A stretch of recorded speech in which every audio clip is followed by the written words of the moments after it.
हमारा next topic है microsporogenesis. Microsporogenesis का मतलब होता है फॉर्मेशन ऑफ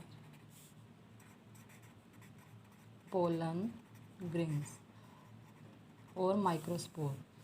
तो इसमें होता क्या है, जितना भी हमारा स्पोरोजिनस टिश्यू है, तो स्पोरोजिनस टिश्यू में जितनी भी हमारी माइक्रोस्पोर मदर सेल्स हैं वो मियोटिकली डिवाइड करेंगी। क्या होगा, अगर यहाँ पे मैं एक सिंगल माइक्रोस्पोर मदर सेल का एग्जांपल ले रही हूँ, तो क्या होगा, हमारी जितनी भी माइक्रोस्पोर मदर सेल्स होंगी वो क्या करेंगी, मियोसिस करेंगी।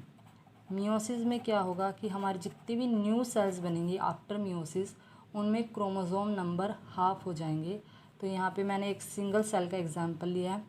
ये सिंगल माइक्रोस्पोर मदर सेल है, ये मियोसिस कर रही है और मियोसिस के बाद क्या होगा, 4 न्यू सेल्स बनेंगी जिनमें क्रोमोसोम नंबर हाफ हो जाएंगी। ये चारों सेल्स एक क्लस्टर में होंगी, एक गुच्छे में होंगी, और इन चारों सेल्स को हम कलेक्टिवली क्या बोलते हैं, माइक्रोस्पोर टेट्राड्स।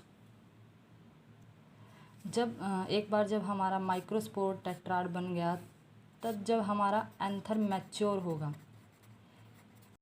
तो ये मैच्योर्ड एंथर जो होगा वो डिहाइड्रेट हो जाएगा, और ये जो हमारी माइक्रोस्पोर टेट्राड की चारों सेल्स हैं ये एक दूसरे से डिसोसिएट हो जाएंगी, अलग हो जाएंगी।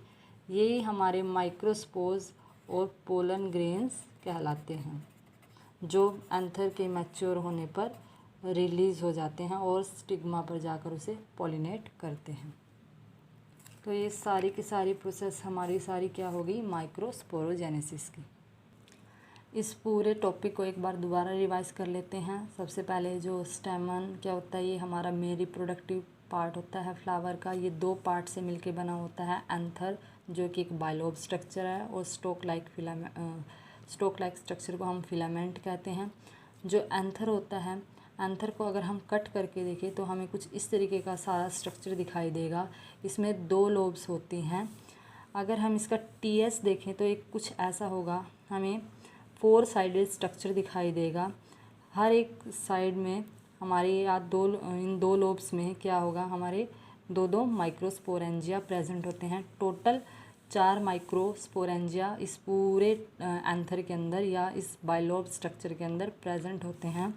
अगर हम इस एंथर में जो माइक्रोस्पोरेंजिया है उसको देखें तो इसमें टोटल 4 लेयर्स होती हैं जो जिससे सराउंडेड होता है। सबसे बाहर की लेयर होगी एपिडर्मिस, उससे अंदर की लेयर होती है एंडोथीशियम, उससे नेक्स्ट लेयर होती है मिडल लेयर। इन तीनों लेयर्स का काम होता है प्रोटेक्शन का और पोलन ग्रेन के रिलीज़ करने में हेल्प करने का। उससे नेक्स्ट जो लेयर होगी वो होगी हमारी टैपेटम की। इसमें डेंस साइटोप्लाज्म प्रेजेंट होता है। टैपेटम से जो नेक्स्ट आगे माइक्रोस्पोर मदर सेल्स हमारी प्रेजेंट होती हैं। अगर हम इनमें सिंगल देखें तो इसमें जो सेल होगी उसको हम माइक्रोस्पोर मदर सेल और पोलन मदर सेल बोलेंगे, और इसको मतलब कलेक्टिवली इस पूरे स्ट्रक्चर को हम क्या बोलेंगे, स्पोरोजिनस टिश्यू। सिंगली एक सेल को माइक्रोस्पोर मदर सेल और एक पूरे स्ट्रक्चर को हम स्पोरोजिनस टिश्यू कहते हैं। जितनी भी हमारे स्पोरोजिनस टिश्यू में माइक्रोस्पोर मदर सेल्स होती हैं, यहाँ पे एक सिंगल सेल का यहाँ एग्जांपल लिया गया है, वो सारी की सारी मियोसिस करेंगी। मियोसिस में क्या होगा, जितनी भी न्यू सेल्स बनेंगी उनमें क्रोमोसोम नंबर हाफ हो जाएंगे।